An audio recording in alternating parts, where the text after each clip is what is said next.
Morning. Today's story is a Grimm's fairy tale classic, and we will be reading Frog Prince, which is illustrated by Kay Life. One hot summer's day, a beautiful princess was sitting on the edge of a cool, deep well in the woods. In her hand was a golden ball, which she tossed in the air and caught again and again to amuse herself, until suddenly, one time, she missed it. The ball fell down into the waters of the dark well, and the princess wept as if she herself had fallen into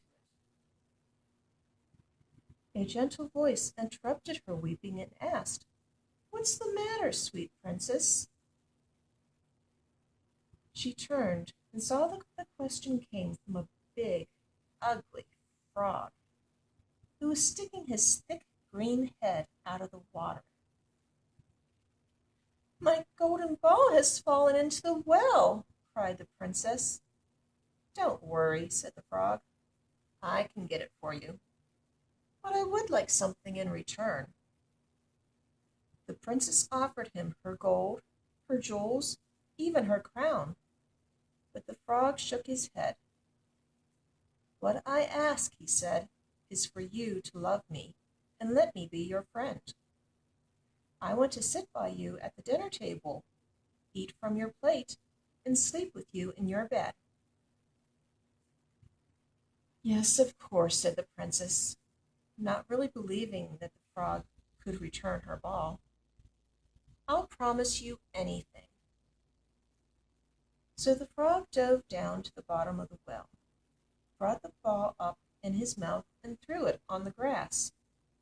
The princess was so happy she immediately seized the ball and forgot her promise. "Come back!" called the frog, hopping after her.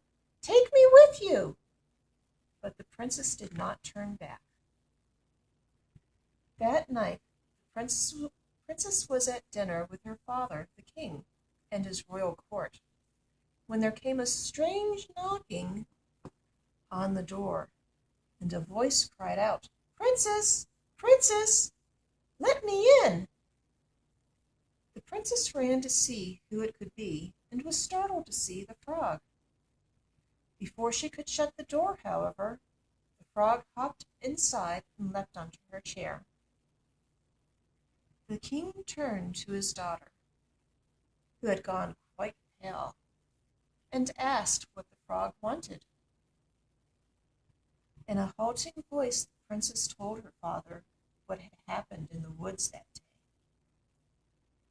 She hoped the king would tell the ugly creature to leave, but instead the king said, "Daughter, you must always keep your word. Now let the frog sit with you."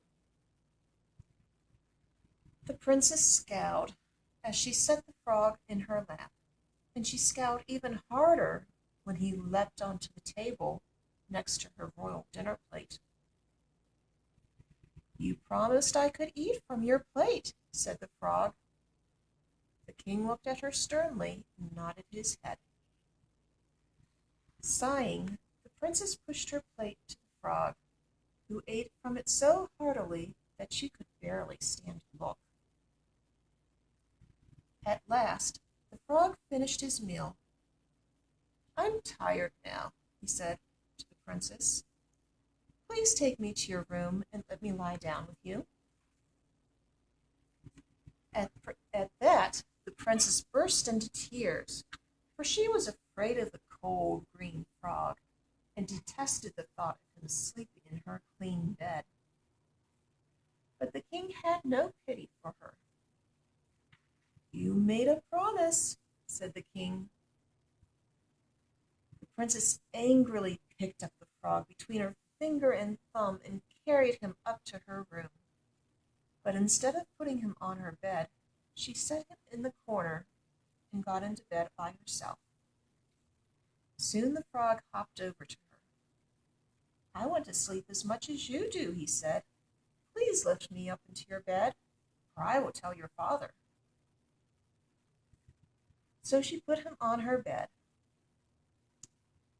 The next morning he was gone, so she thought, right, maybe he's gone and he'll leave me alone now. But he came back again that night. Same thing happened the next morning, and he came back again the third night. The third morning when she woke up, she discovered a handsome prince looking at her. She was startled. And the prince said, "Thank you, princess. I have been under a curse that turned me into a frog. And only a princess befriending me and taking me into her home for 3 days would break the curse. I have one last request for you. Will you be my dear wife and lifelong companion?" he asked. To that the princess readily agreed, and this time she was only too happy to fulfill her promise. The two were married and had a long, wonderful life together. And that's the end of the Frog Prince. Now, fairy tales can often teach us lessons that we need in life. And in this story, one of the lessons is if you make a promise to somebody, you need to keep that promise. You can't say, "I'm going to do something," and then turn your back and say, "Nah, I didn't really mean it." So if you make a promise, you need to make sure you mean that promise. And another lesson that we learned from this story is that the princess never would have learned about the prince if she had never befriended the frog. She didn't want to befriend the frog because of how he looked. But if she hadn't become his friend, she would have missed out on a really great friendship. So don't judge people by the way they look, and you might find out that you made a really good friend in the end.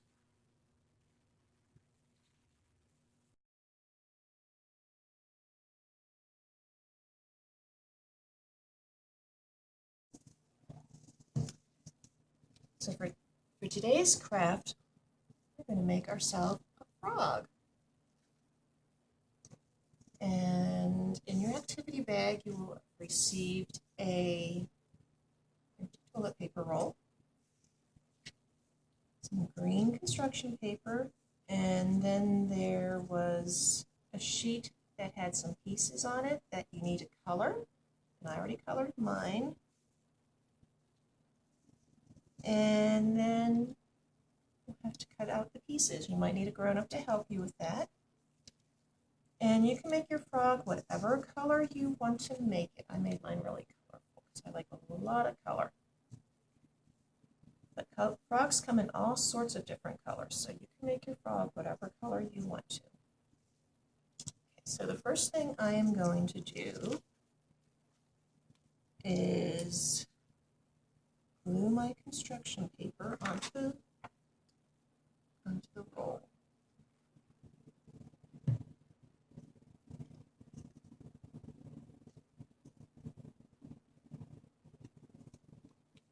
And wrap that around there. And I need a little bit more glue.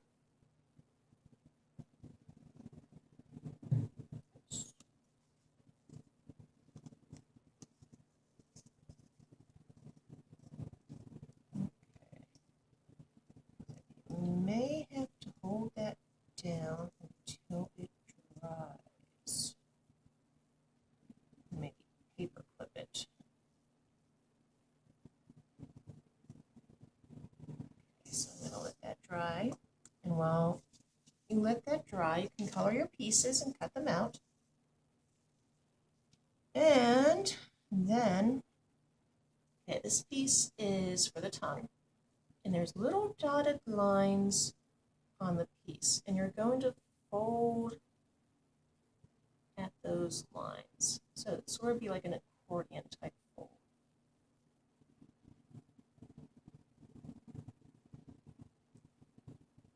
Just fold it along the lines, going back and forth.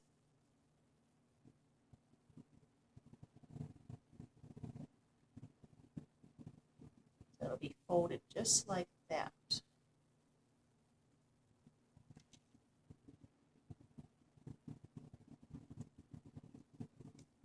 Okay, and I'm going to a little bit of glue.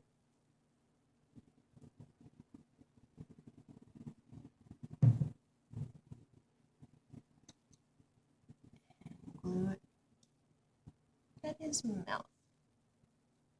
These frogs have long tongues that they can flick out and catch flies. I'm going to take one of these flies and I'm going to glue it to the end of his tongue because he just caught a fly.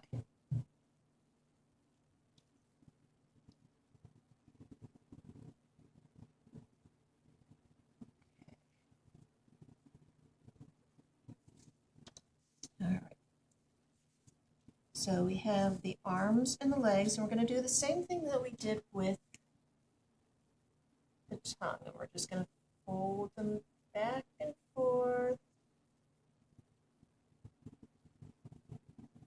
like that. So his arm can be stretchy like that.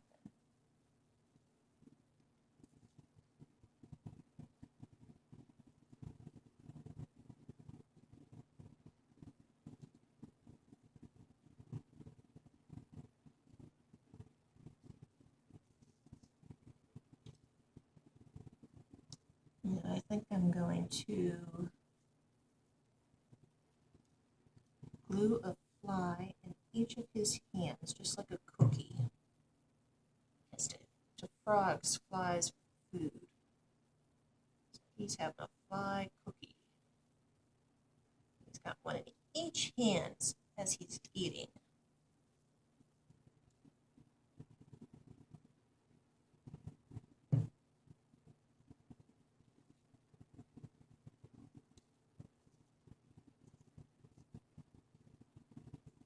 Okay, and then we have our feet.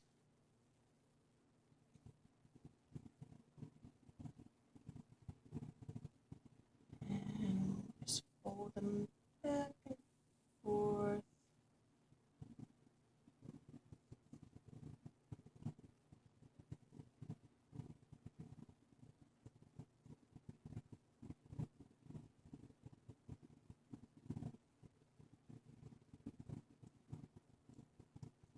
Okay. So now we've let this dry for a little bit, and we are going to glue our frog pieces onto the roll.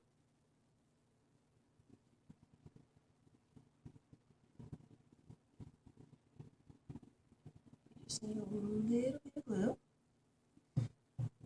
and we'll attach it like so.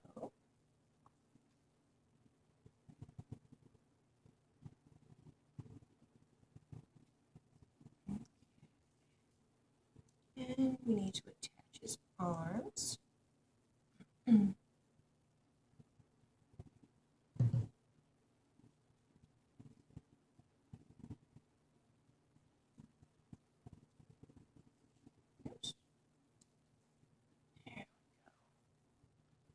Then you might have to hold them in place, pieces in place for a little bit in order to get the glue to stick.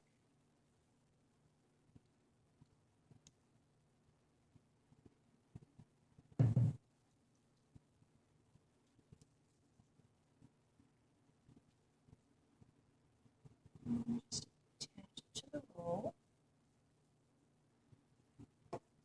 I'm getting sticky fingers.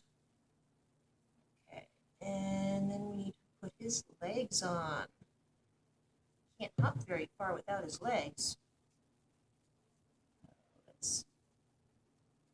Oops.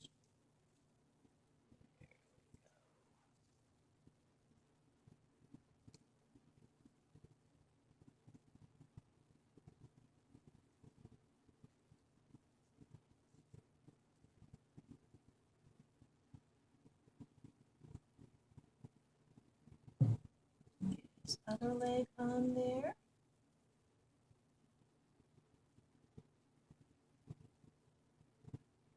All right, and our go. Hop on over to see you. We'll see you next time. Bye.